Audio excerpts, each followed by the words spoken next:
नमस्कार दोस्तों, स्वागत है आपका मेरे यूट्यूब चैनल शिक्षक सार में। साथियों, आज का यह वीडियो आपका सीटेट जुलाई 2025 के स्टूडेंट्स के लिए, चाहे स्टूडेंट पेपर 1 के हो या फिर पेपर 2 के, दोनों के लिए ही साथियों यह महत्वपूर्ण वीडियो रहने वाला है। क्योंकि इस वीडियो के माध्यम से हम लोग प्रीवियस ईयर के सीडीपी के क्वेश्चंस को देखेंगे, अर्थात साथियों चाइल्ड डेवलपमेंट एंड पेडागोजी के प्रश्नों को देखेंगे। शिक्षण शास्त्र के इस वीडियो में हम लोग साथियों प्रीवियस ईयर में पूछे गए इम्पोर्टेंट प्रश्नों को देखेंगे और आप साथियों इस बात की भी अंदाजा लगा पाएंगे कि कौन कौन से प्रश्न आपके एग्जाम में बार बार पूछे जाते हैं और साथियों किस तरह के प्रश्न आपके एग्जाम में आते हैं। तो आज के इस वीडियो को आप लोग कंटिन्यू रहकर जरूर देखिएगा, ताकि साथियों आज की इस वीडियो से आप अपने एग्जाम की बेहतरीन तैयारी करने के लिए रणनीति बना सके कि किस तरह के प्रश्न आपसे पूछे जाते हैं। और साथियों आपको बता दें, सीटेट जुलाई 2025 की कंप्लीट तैयारी के लिए आप हमारे चैनल पर नए हैं तो चैनल को सब्सक्राइब जरूर कर दीजिएगा, ताकि यहां से आपकी तैयारी साथियों बेहतरीन हो सके और पहले ही प्रयास में आप बेहतरीन अंकों के साथ अपने एग्जाम को साथियों क्वालिफाई कर सके। और वीडियो में आगे बढ़े उससे पहले साथियों वीडियो को लाइक और इसे अपने दोस्तों तक शेयर भी जरूर कर दीजिएगा। तो हम लोग बिना समय गवाए चलेंगे आज के सीडीपी के प्रीवियस ईयर के प्रश्नों की ओर। चलिए साथियों प्रश्नों को आरंभ करते हैं। तो साथियों आज का आपका पहला नंबर प्रश्न रहने वाला है, जो साथियों प्रीवियस ईयर में पूछा जा चुका है सीडीपी के प्रश्नों में से। तो पूछा गया है साथियों, अधिगम में वृद्धि कैसे की जा सकती है। अधिगम में वृद्धि कैसे की जा सकती है, इसके लिए आपको ऑप्शंस दिए गए साथियों। ऑप्शन नंबर ए में है विदेशों में भेजकर, ऑप्शन नंबर बी में साथियों विटामिन देकर, ऑप्शन नंबर सी में साथियों प्रोत्साहन देकर, और ऑप्शन नंबर डी में दिया गया साथियों इनमें से कोई नहीं। साथियों अधिगम का क्या अर्थ होता है। अधिगम साथियों एक ऐसी क्षमता होती है जिसके द्वारा साथियों हम लोग स्वयं के अंदर स्किल डेवलपमेंट करना सीखते हैं या किसी भी चीज को सीखते हैं साथियों, यह अधिगम प्रक्रिया के अंतर्गत होता है। तो इसमें वृद्धि कैसे की जा सकती है, ऑप्शंस में आपको दिया गया था विदेशों में भेजकर, विटामिन देकर, प्रोत्साहन देकर और इनमें से कोई नहीं। साथियों यदि आपको आंसर पहले से पता है तो इसका कमेंट करके जवाब देने का प्रयास जरूर कीजिएगा, ताकि इससे साथियों आपका कॉन्फिडेंस लेवल बढ़े और आप अपने एग्जाम में साथियों कॉन्फिडेंस के साथ अपने एग्जाम को क्वालिफाई कर सके, प्रश्न का सही उत्तर लगा के आ सके। तो साथियों यहाँ पे सही उत्तर हो जाएगा आपका ऑप्शन नंबर सी, अर्थात प्रोत्साहन देकर।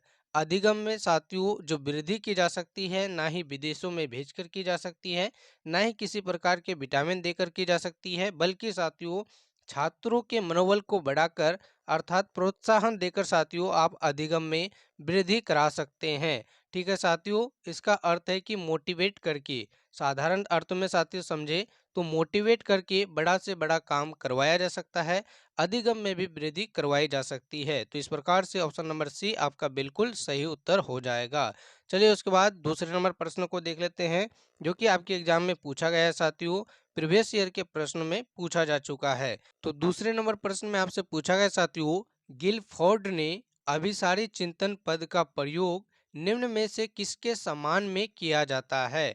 तो साथियों किसके समान अर्थ में किया जाता है, तो इसके लिए ऑप्शन नंबर ए में है वृद्धि के समान अर्थ में, ऑप्शन नंबर बी में है सृजनात्मकता के समान अर्थ में, ऑप्शन नंबर सी में है साथियों की बुद्धि और सृजनात्मकता दोनों के समान अर्थ में, और ऑप्शन नंबर डी में दिया गया साथियों इनमें से कोई नहीं। प्रश्नों को एक बार पुनः समझा दे आपको साथियों, गिलफ्रॉड जी ने अभिसारी चिंतन पद का प्रयोग निम्न में से किसके समान अर्थ में किया है। तो साथियों यहाँ पे अभिसारी चिंतन क्या है, आप सबसे पहले इसे समझ लीजिए कि अभिसारी चिंतन का अर्थ क्या होता है। आपको बता दें साथियों, अभिसारी चिंतन ऐसा चिंतन होता है जिसमें किसी एक समस्या के अनेक बिंदु निकल के सामने आते हैं। अर्थात साथियों यहाँ पे ले आप एक उदाहरण के माध्यम से समझिए।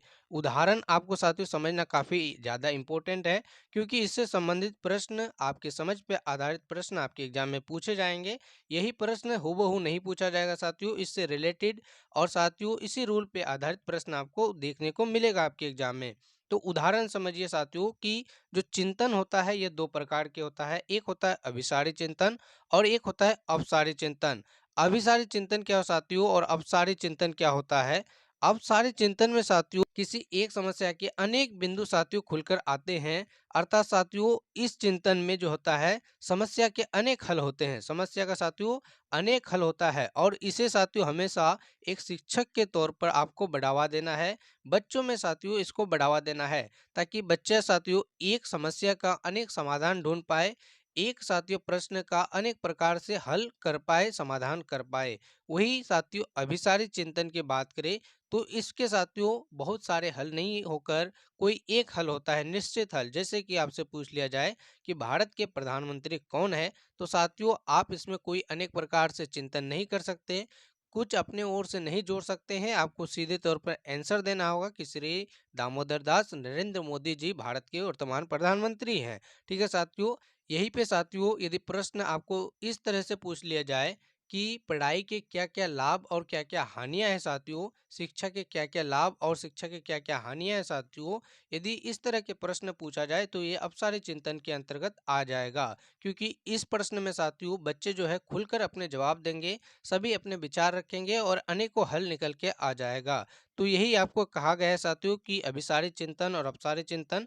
अभिसारी चिंतन किसके समान अर्थ में प्रयोग किया जाएगा, यह आपसे पूछा गया है। तो ऑप्शन साथियों आपने देख ही लिया। यदि आपको समझ में आ गया है प्रश्न और ऑप्शन साथियों तो जवाब कमेंट करने का प्रयास जरूर कीजिएगा। अन्यथा आपको बता दें कि यहाँ पे आपका सही उत्तर हो जाएगा ऑप्शन नंबर बी, अर्थात सृजनात्मकता। ठीक है साथियों, जो अभिसारी चिंतन है साथियों यह सृजनात्मकता के समान अर्थ में प्रयोग किया जाएगा। इसलिए सही उत्तर क्या हो जाएगा साथियों, ऑप्शन नंबर बी आपको याद रखना है। चलिए उसके बाद तीसरे नंबर प्रश्न को देख लेते हैं। तीसरे नंबर प्रश्न को देखें उससे पहले साथियों आपको बता दें, यदि आपको वीडियो पसंद आ रही है तो वीडियो को लाइक जरूर कर दीजिएगा और चैनल पर नए हैं तो चैनल को भी सब्सक्राइब जरूर कर दीजिएगा। उसके अलावा आपको एक छोटी सी इन्फॉर्मेशन दे दें साथियों, यदि आप सीटेट जुलाई 2025 की कंप्लीट तैयारी करना चाहते हैं, चाहे आपका पेपर 1 हो या फिर साथियों पेपर 2 हो, उसकी कंप्लीट तैयारी साथियों काफ़ी कम शुल्क केवल 99 रुपये में अर्थात 99 रुपये में करना चाहते हैं, तो उसके लिए आप इस दिए गए नंबर से कनेक्ट अवश्य कर लीजिए। जिसमें कि साथियों आपको आपके पेपर के कंप्लीट तैयारी के लिए पीडीएफ प्रोवाइड कराए जाएंगे। ठीक है साथियों, इस पीडीएफ की खासियत होगी कि साथियों प्रत्येक पेपर के लिए चाहे पेपर 1 हो या फिर पेपर 2 हो साथियों, उसमें प्रत्येक सब्जेक्ट के टॉपिक बाय थ्योरी साथियों, topic by theory, previous year के प्रश्न साथियों, पीवाईक्यू के जितने भी प्रश्न पूछे गए हैं और साथ ही साथ साथियों 300 प्लस प्रैक्टिस क्वेश्चन एक सब्जेक्ट में, अर्थात साथियों टोटल आपके 1500 प्लस प्रैक्टिस क्वेश्चन रहेंगे। तो साथियों इन सारे पीडीएफ को आपकी पेपर की बेहतरीन तैयारी के लिए, जिससे कि आप अपने पहले ही प्रयास में 130 प्लस अंकों के साथ साथियों अपने एग्जाम को क्वालिफाई कर सके, तो इस दिए गए नंबर पर कनेक्ट अवश्य कर लीजिए ताकि साथियों काफ़ी कम भी केवल 99 रुपये में आप अपनी तैयारी को बेहतरीन कर सकें। तो साथियों आशा करते हैं कि आपको समझ में आ गया होगा। केवल 99 रुपये में साथियों आपको कंप्लीट पेपर की तैयारी हो जाती है। इसमें कि साथियों आपको प्रत्येक सब्जेक्ट के topic wise theory, previous year के प्रश्न और साथियों 300 प्लस प्रैक्टिस क्वेश्चन किसी एक सब्जेक्ट का, इस प्रकार से टोटल मिला के 1500 साथियों आपको प्रैक्टिस के क्वेश्चन दिए जाते हैं। तो आप दिए गए इस नंबर से कनेक्ट अवश्य कर लीजिए। तो चलिए उसके बाद साथियों प्रश्न संख्या तीसरे को देख लेते हैं, जिसमें कि आपसे पूछा गया है बालकों के कुसमायोजित होने का मुख्य कारण क्या है। बालकों के साथियों कुसमायोजित होने का मुख्य कारण क्या है, यह आपसे पूछा गया है। तो साथियों इसके लिए ऑप्शन दिया गया है। ऑप्शन नंबर ए में है कि आनुवंशिक कारण है। कुसमायोजित होने का कारण क्या है, ऑप्शन नंबर ए में दिया गया साथियों कि आनुवंशिकता है। ऑप्शन नंबर बी में है साथियों की शारीरिक कारण है। उसके बाद ऑप्शन नंबर सी में दिया गया साथियों कि स्वभावगत एवं संवेगात्मक कारण है और ऑप्शन नंबर डी में दिया गया है कि सभी कारण बालकों के कुसमायोजित होने का मुख्य कारण है। क्या होगा साथियों इस प्रश्न का सही उत्तर, तो यहाँ पे आपको यदि पता है तो इस प्रश्न का जवाब भी कमेंट जरूर कीजिएगा। यदि नहीं पता तो आपको बता दें साथियों कि यहाँ पे बालकों के कुसमायोजित होने का मुख्य कारण ये चारों ही है, ये तीनों ही है साथियों कि आनुवंशिक कारण भी है, शारीरिक कारण भी है और भावात्मक एवं साथियों संवेगात्मक कारण भी है, जो बच्चों के कुसमायोजित होने का मुख्य लक्षण है, मुख्य कारण है। तो यहाँ पे प्रश्न संख्या तीसरा का सही उत्तर ऑप्शन नंबर डी, इनमें से सभी आपका हो जाएगा। चलिए उसके बाद में प्रश्न संख्या चौथे को देख लेते हैं, जिसमें कि आपसे पूछा गया है समस्या के अर्थ को जानने की योग्यता वातावरण के दोषों, कमियों एवं रिक्तियों के प्रति सजगता निम्न में से कैसे बालकों की विशेषता है। दोस्तों पूछा क्या गया है कि समस्या के अर्थ को जानने की योग्यता, वातावरण के दोषों, कमियों एवं साथियों रिक्तियों के प्रति सजगता निम्न में से किस प्रकार के बालकों की विशेषता है। तो किस प्रकार के बालकों की विशेषता है साथियों, यहाँ पे आपको छोटे छोटे अक्षर दिख रहे होंगे, लेकिन साथियों आप अच्छे से देखने का प्रयास कीजिए, आपको सभी कुछ अच्छे से दिख जाएगा। और आपको बता दें साथियों कि यह पीडीएफ और इस तरह से जितने भी पीडीएफ हमारे द्वारा साथियों आपको प्रोवाइड कराए जाते हैं आंसर सहित साथियों, वह हमारे टेलीग्राम चैनल और व्हाट्सएप चैनल पे दिया जाता है।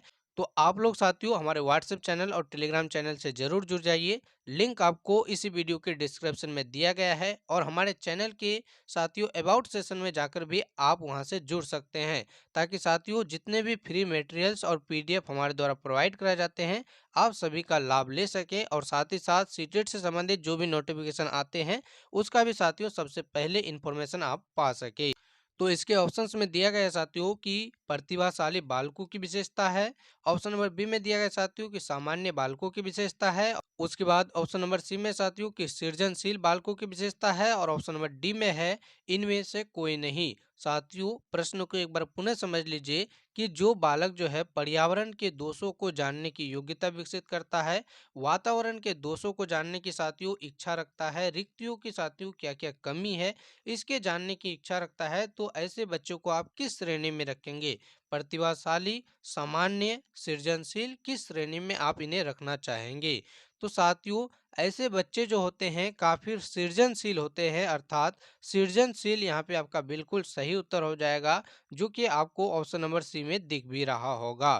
प्रश्न संख्या 4 का बिल्कुल सही उत्तर सृजनात्मकता हो जाएगा साथियों। जो बालक साथियों सृजनशील होगा अर्थात सृजनात्मकता के अंतर्गत आएगा, वह समस्या के अर्थ को जानने की योग्यता होगी उसमें, वातावरण के दोषों साथियों जितने भी उसे इधर उधर के चीज आएंगे वे सभी में कुछ ना कुछ करते रहेंगे, सृजनशील होने के कारण साथियों ये सारे गुण उसमें समाहित होंगे। तो इस प्रकार से ऑप्शन नंबर सी आपके प्रश्न संख्या चौथा का बिल्कुल सही उत्तर हो जाएगा। चलिए उसके बाद अगले नंबर प्रश्न को देख लेते हैं।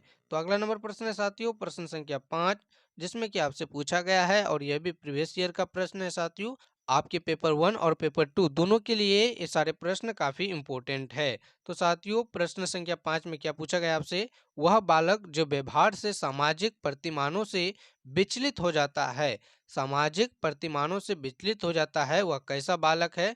तो साथियों ऑप्शन नंबर ए में है प्रतिभावान बालक है, ऑप्शन नंबर बी में साथियों की अपराधी बालक है, ऑप्शन नंबर सी में है मन बुद्धि का बालक है, और ऑप्शन नंबर डी में है कि पिछड़ा बालक है। साथियों प्रश्न संख्या 5 का सही उत्तर क्या होगा? यदि आपको पता है तो कमेंट पहले ही कर दीजिए, ताकि साथियों इससे आपका कॉन्फिडेंस लेवल बढ़े और आप साथियों अच्छे से अपना परीक्षा में इसी प्रकार से आंसर दे पाए। तो प्रश्न को एक बार पुनः समझ लीजिए साथियों, जिससे कि आपको अच्छे से समझ में आ जाए। वह बालक जो व्यवहार करता है सामाजिक प्रतिमानों से विचलित हो जाता है, ऐसे बालक को आप क्या कहेंगे, क्या कहलाते हैं? तो साथियों सामाजिक प्रतिमानों से विचलित जो होता है वो अपराधी की श्रेणी में आ जाएंगे।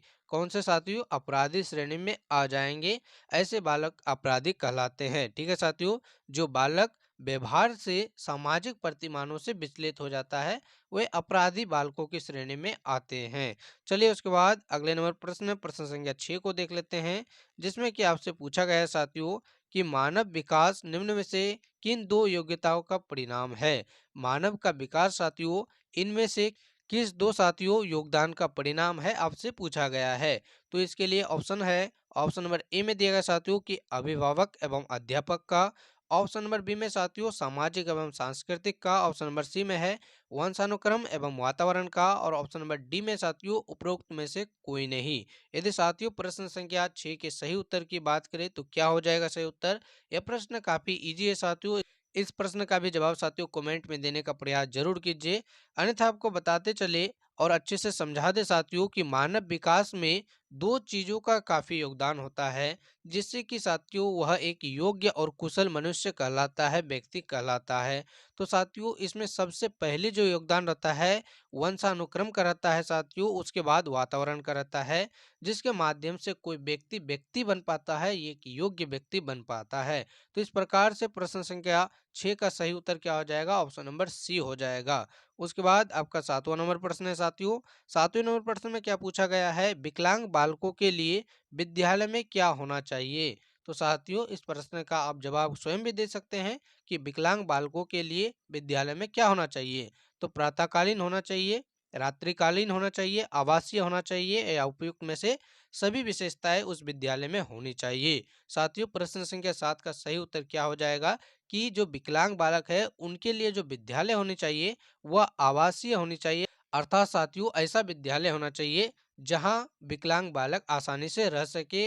अर्थात यूं कहे कि हॉस्टल टाइप हो साथियों, विद्यालय कैसा हो? हॉस्टल टाइप हो, जहां ये विकलांग बालक साथियों पढ़ भी सके और वहाँ पे रहने की भी सारी सुविधाएं उनको बड़े आसानी से मिल सके।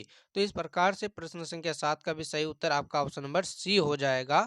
आशा करते हैं कि आज की सारी प्रश्न साथियों आपको अच्छे से समझ में आ रहे होंगे। सारे प्रश्न इंपॉर्टेंट है क्योंकि प्रीवियस ईयर में पूछा जा चुका है। उसके बाद साथियों आपका अगला नंबर प्रश्न है प्रश्न संख्या 8, जिसमें कि आपसे पूछा गया है किसके अतिरिक्त बुद्धि के निम्नलिखित पक्षों में से अष्टरवन ने त्रिबंध सिद्धांत में संबोधित किया गया है। साथियों किसके अतिरिक्त बुद्धि के निम्नलिखित पक्षों में से, ठीक है साथियों, अष्टरवन के सिद्धांत जो है त्रिबंध सिद्धांत को संबोधित किया गया है। इस प्रश्न का जवाब साथियों क्या होगा? तो इसके लिए ऑप्शन नंबर ए में दिया है साथियों संदर्भगत, ऑप्शन नंबर बी में दिया गया है साथियों अवयभूत, ऑप्शन नंबर सी में दिया गया है साथियों सामाजिक, और ऑप्शन नंबर डी में दिया गया है कि आनुभाविक। तो साथियों प्रश्न संख्या 8 का सही उत्तर क्या होगा? यहाँ पे आपका सही उत्तर हो जाएगा सामाजिक। क्या उत्तर हो जाएगा साथियों? सामाजिक आपका बिल्कुल सही उत्तर हो जाएगा, ऑप्शन नंबर सी में आपको दिया गया है। चलिए उसके बाद अगले नंबर प्रश्न को देख लेते हैं। अगला नंबर प्रश्न है साथियों प्रश्न संख्या 9, जिसमें कि साथियों आपको पूछा गया है डिक्रोली विधि का आविष्कार किसने किया था? डिक्रोली विधि का आविष्कार साथियों आपसे पूछा गया है कि डिक्रोली विधि का आविष्कार किसने किया था। तो इसके ऑप्शंस है, ऑप्शन नंबर ए में है साथियों सेगविन ने, ऑप्शन नंबर बी में साथियों क्रो एंड क्रो ने, ऑप्शन नंबर सी में साथियों श्रीमती मांटेश्वरी ने, और ऑप्शन नंबर डी में दिया गया है साथियों हिली ने। साथियों डिक्रोली विधि का आविष्कार किसने किया था? यदि आपको पता है तो साथियों कमेंट जरूर कीजिए, यदि नहीं पता तो नोट करते जरूर चलिए, ताकि साथियों इनका रिवीजन करके आप इसे जरूर से जरूर याद कर लीजिएगा, जो आपके प्रीवियस ईयर में पूछे गए हैं। तो साथियों ये जो है आगे भी पूछे जा सकते हैं, तो इनका नोट जरूर बनाते चलिएगा। यदि नोट नहीं बना रहे हैं तो साथियों हमारे टेलीग्राम चैनल से जुड़कर इन सारा पीडीएफ जरूर ले लीजिए, जिसमें कि साथियों आपको आंसर भी प्रोवाइड कराया जाएगा। तो साथियों लिंक डिस्क्रिप्शन में दिया गया है। यदि बात करें डिक्रोली विधि की प्रश्न संख्या 9 की, तो यहाँ पे साथियों ऑप्शन नंबर डी बिल्कुल सही हो जाएगा। अर्थात हिली ने जो है डिक्रोली विधि को क्या किया है? आविष्कार किया है। हिली आपका बिल्कुल सही उत्तर हो जाएगा। उसके बाद चलिए प्रश्न संख्या 10 को देख लेते हैं, जिसमें कि आपसे पूछा गया है साथियों कि जिस प्रक्रिया में व्यक्ति दूसरों के व्यवहार से सीखता है, ना कि प्रत्यक्ष अनुभव से, उसे क्या कहा जाता है? साथियों जिस व्यवहार से व्यक्ति जो है दूसरे के व्यवहार से सीखता है, ना कि सिर्फ प्रत्यक्ष अनुभव से, तो इस विधि को क्या कहते हैं साथियों? इस अनुभव को क्या कहते हैं? तो इसके लिए ऑप्शन नंबर ए में दिया गया है सामाजिक अधिगम कहते हैं, ऑप्शन नंबर बी में साथियों अनुबंध कहते हैं, ऑप्शन नंबर सी में है प्रायोगिक अधिगम कहते हैं, और ऑप्शन नंबर डी में दिया गया है साथियों कि आस्मिक अधिगम कहते हैं। साथियों जिसके द्वारा हम लोग व्यवहार से सीखते हैं, समाज के व्यक्ति के व्यवहार से सीखते हैं, जबकि जरूरी नहीं है कि हम प्रत्यक्ष रह के ही सीखें। तो इस प्रकार के सीखना साथियों क्या कहलाता है? आपको जवाब देना है। यदि बात करें साथियों इस प्रकार की सीखने की, तो यह आपका सामाजिक अधिगम के अंतर्गत आ जाएगा। अधिगम कैसे करते हैं साथियों? हम लोग किसी चीज का नकल करके उसके व्यवहार से ही तो सीखते हैं। जरूरी नहीं है साथियों कि हम वहाँ प्रत्यक्ष रहेंगे तभी जाके यह हमारे अंदर समाहित होगी, हम अधिगम कर पाएंगे। यह साथियों दूसरे के व्यवहार को देख के भी सीखा जा सकता है, इसलिए यह सामाजिक अधिगम हो जाएगा। चलिए उसके बाद अगला नंबर प्रश्न को देख लेते हैं। प्रश्न संख्या 11 है, जो साथियों प्रीवियस ईयर में पूछा जा चुका है। क्या है प्रश्न, चलिए इन्हें भी अच्छे से देख लेते हैं। तो पूछा गया है, शिक्षण अधिगम की प्रक्रिया बालक की अभिव्यक्ति पर बल देती है, इससे क्या सम्मिलित है? इसमें क्या सम्मिलित है? तो साथियों ऑप्शन नंबर ए में है लक्ष्य प्राप्ति हेतु प्रेरणा देना, ऑप्शन नंबर बी में है अधिगम अनुभव प्रदान करना, ऑप्शन नंबर सी में है व्यक्तित्व विकास की प्रक्रिया, और ऑप्शन नंबर डी में है इनमें से सभी। प्रश्न को एक बार पुनः समझ लेते हैं साथियों। क्या पूछा गया है, शिक्षण अधिगम की प्रक्रिया बालक की अभिवृद्धि पर बल देती है, इसमें क्या सम्मिलित है? तो साथियों क्या सम्मिलित है, यदि आपको पता है तो जवाब देने का प्रयास जरूर कीजिएगा। यहाँ पे ऑप्शन नंबर डी आपका बिल्कुल सही उत्तर हो जाएगा। इसमें सभी कुछ शामिल है। क्या क्या साथियों, लक्ष्य प्राप्ति हेतु प्रेरणा देना, यह भी जरूरी है, अधिगम अनुभव उसे प्रदान करना, और साथ ही साथ व्यक्तित्व विकास होना उसमें काफी ज्यादा जरूरी है, जिससे कि बालक का बुद्धि का विकास हो सके, वह अधिगम प्रक्रिया में अभिव्यक्ति कर सके साथियों, अभिवृद्धि कर सके। तो ऑप्शन नंबर डी आपके इस प्रश्न का बिल्कुल सही उत्तर हो जाएगा। उसके बाद प्रश्न संख्या 12 को देख लेते हैं, जो आपके इम्पोर्टेंट प्रश्न है साथियों, जहां से साथियों आपके एग्जाम में प्रत्येक बार प्रश्न पूछे जाते हैं। तो यह आपका मोस्ट इम्पोर्टेंट पॉइंट है साथियों। जीन प्याजे से आपके एग्जाम में 1 या 2 अंकों के प्रश्न प्रत्येक बार साथियों सीटेट जितने भी अपने एग्जाम आज तक कंडक्ट करवाए हैं, उसमें साथियों जीन प्याजे से संबंधित, जो कि आपके एक प्रमुख मनोवैज्ञानिक और बहुत बहुत महत्वपूर्ण है साथियों, क्योंकि यहाँ से आपके 1 या 2 अंक के प्रश्न पूछे ही जाएंगे। तो चलिए इस प्रश्न को देख लेते हैं। क्या पूछा गया है इसमें, जीन प्याजे मुख्यतः किसके योगदान के लिए जाने जाते हैं? तो ऑप्शन नंबर ए है साथियों की भाषा विकास, ऑप्शन नंबर सी में है संज्ञानात्मक विकास, ऑप्शन नंबर सी में है नैतिक विकास, और ऑप्शन नंबर डी में है सामाजिक विकास। यदि बात करें साथियों जीन प्याजे के, तो जीन प्याजे ने संज्ञानात्मक विकास का सिद्धांत दिया था। कौन सा सिद्धांत साथियों? संज्ञानात्मक विकास का सिद्धांत दिया था।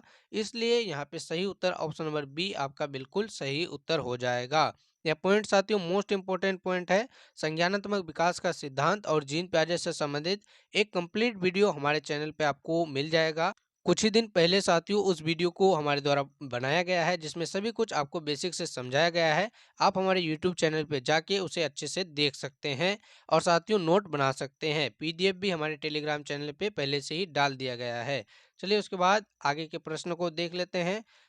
आगे के प्रश्न को देखें साथियों, उससे पहले आपको एक छोटी सी इंफॉर्मेशन की जानकारी दे दे। यदि आप सीटेट जुलाई 2025 के स्टूडेंट हैं साथियों, आप जुलाई 2025 में अपना सीटेट का एग्जाम देने वाले हैं, तो साथियों उसके लिए ये अपडेट है कि यदि आपका पेपर 1 हो या फिर आपका पेपर 2 हो साथियों, उसका आप कंप्लीट तैयारी केवल 99 रुपये में कर सकते हैं, केवल 99 रुपये में कर सकते हैं, जिसमें साथियों आपको ऑल सब्जेक्ट के topic wise theory, all subject के प्रीवियस ईयर के क्वेश्चन, और ऑल सब्जेक्ट के साथियों जो है practice question, total 1500 practice question आपको दिए जाएंगे। प्रत्येक विषय के साथियों 300 प्लस प्रैक्टिस क्वेश्चन आपको मिलेंगे। तो इसके लिए आपको केवल 99 रुपये पे करने होते हैं साथियों। नंबर यहाँ पे आपको दिख रहा होगा, इस नंबर पे साथियों आपको कनेक्ट करना है, और केवल 99 रुपये पे करके साथियों आप अपना जो है कंप्लीट पेपर की तैयारी कर सकते हैं, जिससे कि आप अपने एग्जाम में 130 प्लस अंकों के साथ अपनी परीक्षा को क्वालिफाई कर सकते हैं।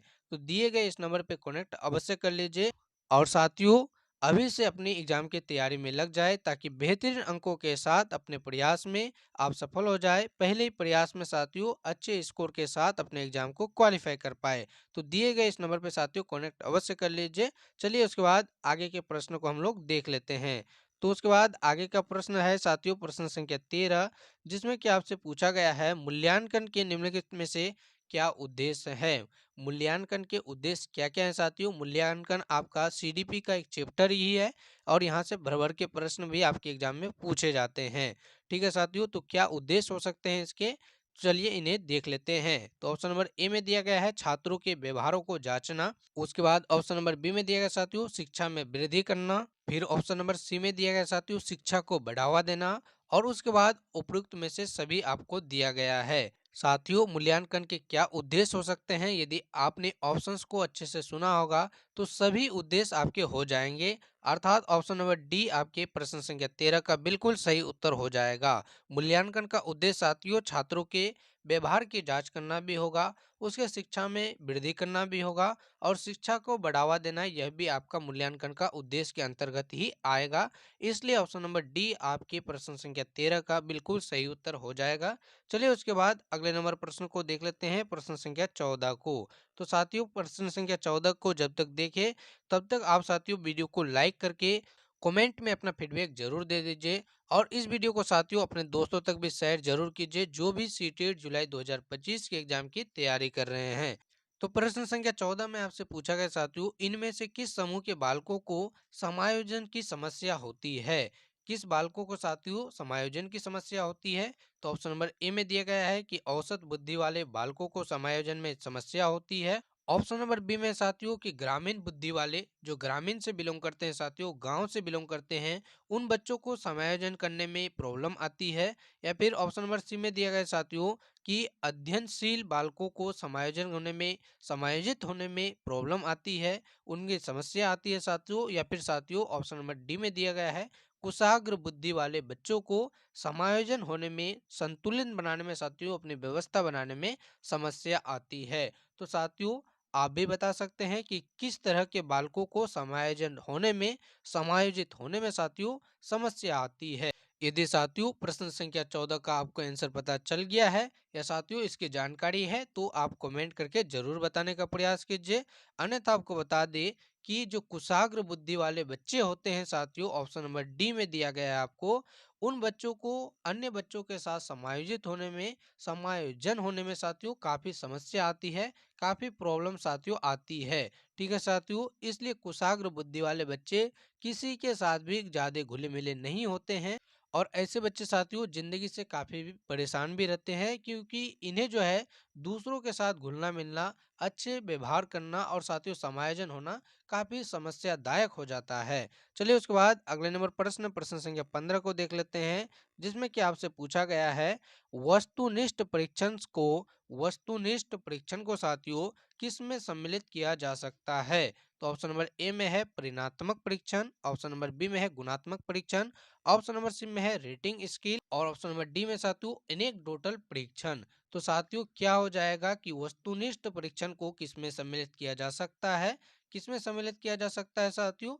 चलिए इसका भी साथियों सही उत्तर का चयन कर लेते हैं। यदि बात करें वस्तुनिष्ठ परीक्षण की तो यहाँ पे साथियों परिणात्मकता परीक्षण आपका बिल्कुल सही उत्तर हो जाएगा, जिसे वस्तुनिष्ठ परीक्षण के अंतर्गत सम्मिलित किया जा सकता है साथियों, अंतर्गत रखा जा सकता है। अर्थात ऑप्शन नंबर ए साथियों प्रश्न संख्या 15 का बिल्कुल सही उत्तर हो जाएगा। चलिए उसके बाद अगले नंबर प्रश्न संख्या 16 को देख लेते हैं, जिसमें कि आपसे पूछा गया है बुद्धि एवं सृजनात्मकता निम्न में से किस प्रकार का सहसंबंध पाया जाता है? बुद्धि एवं साथियों सृजनात्मकता में किस प्रकार का सहसंबंध पाया जाता है?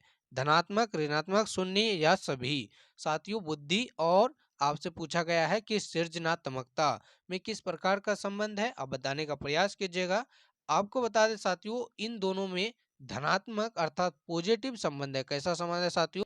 धनात्मक अर्थात पॉजिटिव संबंध है। इसलिए यहाँ पे आपका प्रश्न संख्या 16 का सही उत्तर क्या हो जाएगा? ऑप्शन नंबर ए हो जाएगा। वृद्धि और साथियों सृजनात्मकता दोनों ही पॉजिटिव है और दोनों के साथ कैसा संबंध है? धनात्मक साथियों, अच्छा रिलेशनशिप है। चलिए उसके बाद अगले नंबर प्रश्न संख्या 17 को देख लेते हैं।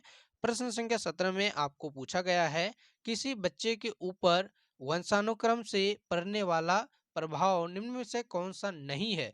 वंशानुक्रम से साथियों कौन सा प्रभाव नहीं पड़ सकता है आपको बताना है। तो ऑप्शन नंबर ए में है शारीरिक लक्षणों का प्रभाव, ऑप्शन नंबर बी में है बुद्धि का प्रभाव, ऑप्शन नंबर सी में है साथियों चरित्र का प्रभाव और ऑप्शन नंबर डी में है इनमें से कोई नहीं।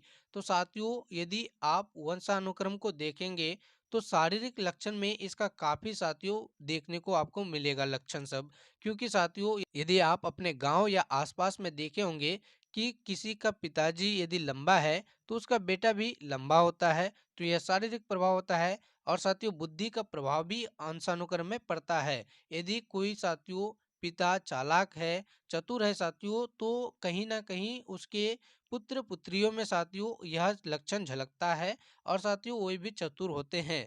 हालांकि कुछ उपवाद में भी देखने को आपको मिल जाएंगे, लेकिन चरित्र निर्माण में साथियों इसमें साथियों वंशानुक्रम का प्रभाव नहीं पड़ता है। इसलिए आपका ऑप्शन नंबर सी यहाँ पे बिल्कुल सही उत्तर हो जाएगा, क्योंकि बच्चे के ऊपर वंशानुक्रम का कोई भी प्रभाव नहीं पड़ता है। कब? जब उसका चरित्र निर्माण होता है। यह साथियों सामाजिकता के कारण फैलता है और इसमें समाज का काफी योगदान होता है। इसलिए साथियों सही उत्तर क्या हो जाएगा? आपका चरित्र का प्रभाव में साथियों आपका वंशानुक्रम का कोई भी प्रभाव नहीं पड़ता है। ऑप्शन नंबर सी आपके इस प्रश्न का बिल्कुल सही उत्तर हो जाएगा।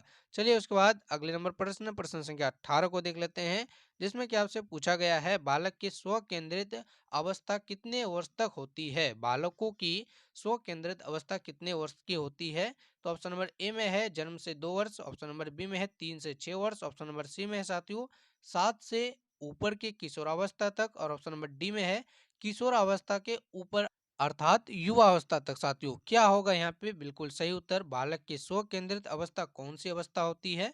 यदि साथियों प्रश्न संख्या 18 का आपको आंसर पता है तो कमेंट करके जरूर बताइए, अन्यथा आपको बता दें यहाँ पे आपका सही उत्तर हो जाएगा ऑप्शन नंबर बी, अर्थात यह स्व केंद्रित जो अवस्था है 3 वर्ष से साथियों 6 वर्ष की अवस्था तक चलती है। ठीक है साथियों, ऑप्शन नंबर बी आपके प्रश्न संख्या 18 का बिल्कुल सही उत्तर हो जाएगा। चलिए उसके बाद आज के सेकंड लास्ट प्रश्न को देख लेते हैं।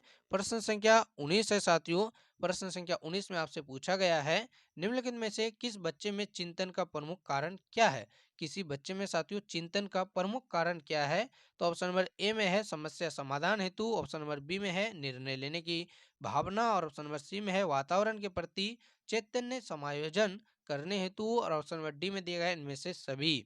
तो साथियों इनमें से सभी अर्थात ऑप्शन नंबर डी आपका बिल्कुल सही उत्तर हो जाएगा, क्योंकि बच्चे में चिंतन का प्रमुख कारण यही तो हो सकते हैं, या तो वे समस्या समाधान करना चाहते हो, या फिर निर्णय लेने की उसमें भावना आई हो, या फिर साथियों वातावरण के प्रति उसमें समायोजन की कोई विचार आया हो। यह सभी जो हो जाएगा चिंतन करने के लिए एक प्रमुख कारक हो जाएगा। ठीक है साथ, इसलिए 19वां नंबर प्रश्न का सही उत्तर आपका ऑप्शन नंबर डी हो जाएगा। उसके बाद आज के अंतिम नंबर प्रश्न को देखें उससे पहले साथियों एक बार और आपको बता दें एक छोटी सी इंफॉर्मेशन साथियों, कि केवल 99 रुपए में आप अपनी तैयारी पेपर 1 के लिए और पेपर 2 दोनों के लिए साथियों, चाहे आप पेपर 1 के स्टूडेंट हो या फिर साथियों पेपर 2 की, तो आप अपनी तैयारी काफी कम फी केवल 99 रुपए में कर सकते हैं। उसके लिए साथियों आपको इस दिए गए नंबर से कनेक्ट कर लेना है, संपर्क कर लेना है, ताकि काफी कम फी में आप अपनी तैयारी को बेहतरीन कर सके और बेस्ट अंकों के साथ अपने एग्जाम को क्वालिफाई कर सके साथियों। और इन पीडीएफओ की विशेषता ये होगी साथियों जो आपको प्रोवाइड कराया जाएगा कि इसमें कंप्लीट सिलेबस साथियों, आपके कंप्लीट साथियों पेपर के लिए सभी विषयों के topic wise theory, previous year के क्वेश्चन और साथ ही साथ 300 प्लस प्रैक्टिस के क्वेश्चन, प्रत्येक सब्जेक्ट के आपको टोटल 1500 प्लस क्वेश्चन आपको दिए जाएंगे। तो देर मत कीजिए साथियों, इस नंबर से कनेक्ट अवश्य कर लीजिए। चलिए अंतिम नंबर प्रश्न को देख लेते हैं, जिसमें कि आपसे पूछा गया है निम्नलिखित में से किस अवस्था में प्राय बालकों का आकर्षण समलिंगी के प्रति हो जाता है? तो साथियों इस प्रश्न का जवाब तो आप बड़े आसानी से दे दीजिएगा, कि किस उम्र में बालकों का आकर्षण जो होता है साथियों अपने समलिंगी के प्रति हो जाता है। ठीक है साथियों, अर्थात कहे तो साथियों लड़कों का आकर्षण लड़कियों के प्रति और लड़कियों का आकर्षण लड़कों के प्रति हो जाता है, यह किस उम्र में होता है? तो साथियों इसका जवाब आप पे छोड़ा जाता है। आप साथियों ऑप्शन देख लीजिए कि यह जो होता है प्रौढ़ावस्था में होता है, शैशवावस्था में होता है, बाल्यावस्था में होता है, या फिर साथियों किशोरावस्था में होता है। यह प्रश्न साथियों आपको होमवर्क पे दिया जाता है, इस प्रश्न का जवाब आपको कमेंट करके देना है। इस प्रश्न का जवाब साथियों आप पे छोड़ा जाता है। और आज का ये वीडियो यदि आपको पसंद आया तो साथियों वीडियो को लाइक कर चैनल को सब्सक्राइब जरूर कर दीजिएगा, ताकि यहाँ से आपकी तैयारी बेहतरीन हो सके, लगातार आपकी तैयारी इंप्रूव हो सके साथियों। और इसे अपने दोस्तों तक शेयर जरूर कर दीजिएगा। यदि वीडियो पसंद आई है तो साथियों कमेंट करके जरूर बताइएगा। मिलेंगे हम लोग आपकी बेहतरीन तैयारी के लिए अन्य किसी वीडियो के साथ साथियों, आपकी अलग विषय के साथ। शब्द के लिए आपका बहुत बहुत धन्यवाद।